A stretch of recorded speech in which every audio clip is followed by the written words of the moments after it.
Salutare prieteni și bine v-am regăsit la un nou vlog în care ne vom uita la o tastatură pe numele ei Keychron K8. Este o tastatură care mie îmi place extraordinar de mult și face parte și din gama premium a tastaturilor în general, pentru că și prețul e piperat. Și ce să mai, hai să începem cu ambalajul, cu cutia în care vine ea. Aici scrie frumos denumirea ei cu o culoare curcubeu, așa, în funcție de lumină vedem cum se schimbă culoarea, la fel și aici, la fel și aici, la fel și aici și probabil, da, la fel și aici.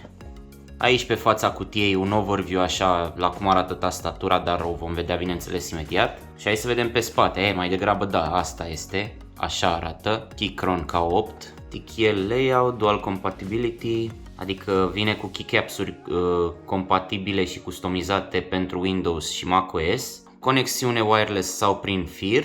Se poate împrechea cu până la 3 device-uri, durată de viața bateriei care durează până la 4 săptămâni și efecte de luminozitate pe care abia aștept să le văd. Și ce să mai e ceva de văzut? Nu, hai să o și desfacem. Bun, avem aici un fel de manual de utilizare. Spune aici că dacă ești utilizator Windows vei găsi tastele, keycaps-urile potrivite în cutie și să urmăm instrucțiunile pentru a le folosi. Dacă nu, există tastele de macOS pentru utilizatorii de MacBook-uri, de sistem de operare macOS.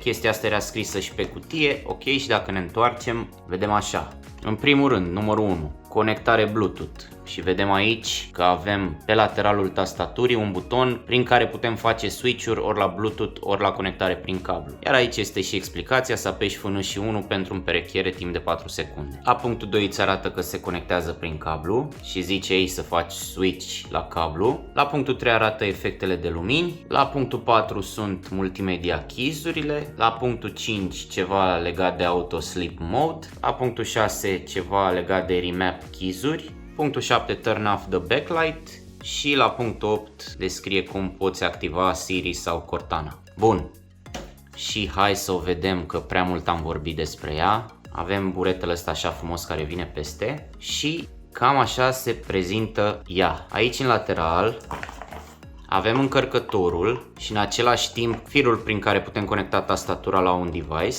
care este de tip USB la... Ăsta e USB-C, da. Aici avem o ustensilă de înlocuire a tastelor, scrie aici frumos Keychron. Bun, și hai să vedem tastatura.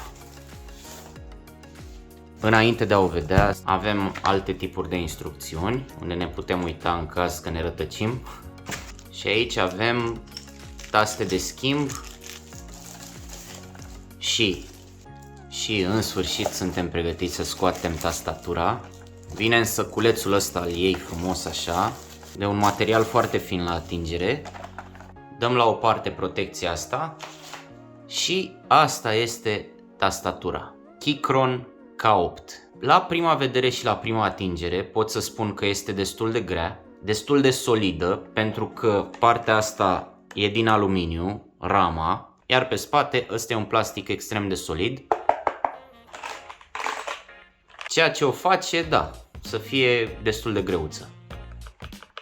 Cel mai mult la ea îmi plac tastele, sunt așa ieșite în relief și dacă ne uităm așa dintr-o parte, parcă ar fi așa niște cuburi de ciocolată. Iar tastele sunt așa foarte satisfying la atingere, pentru că avem brown switch. Asta însemnând că nu este o tastatură gălăgioasă, dar nici una extrem de silențioasă, este undeva la mijloc. Aici avem butonul de escape, aici butonul de lumini și hai să vedem cum se aude.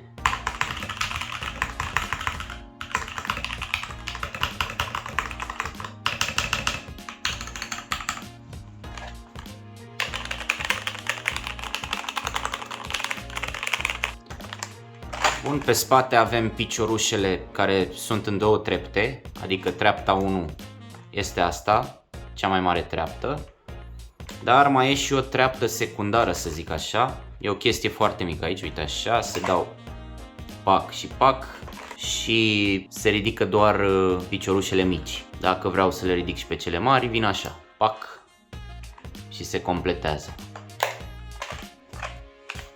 Iar aici avem conexiunea la cablu, vedem că avem Windows, Android sau macOS. suntem setați pe Windows, iar aici este oprită în momentul de față și vedem că în stânga avem opțiune de Bluetooth, iar în dreapta opțiune de cablu. Și aici să o și pornim în sfârșit să vedem culorile, să vedem cum se prezintă și așa mai departe. Wow! Acum este setat așa pe un mod RGB, băi, dar foarte mișto se vede. O să sting imediat și lumina ca să observăm mai bine paleta de culori și ce moduri avem. Parcă era undeva la 15 pe cutia de prezentare. Și am stins și lumina și băi, se vede fenomenal. Adică ce să mai e, mișto rău de tot. Hai să-i vedem și modurile de lumini.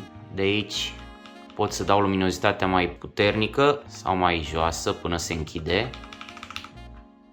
Ăsta e modul Breathe, modul de respirație. Aici se schimbă așa culorile frumos progresiv, trece frumos așa de la una la alta. Aici observăm că din mijloc vine așa un curcubeu ce schimbă culorile întregii tastaturi. Ăsta e așa pe orizontală, frumos se văd culorile. Ăsta e wave în partea dreaptă. Ăsta e un fel de wheel, de rotire. Vedem cum se învârt culorile frumos și se schimbă.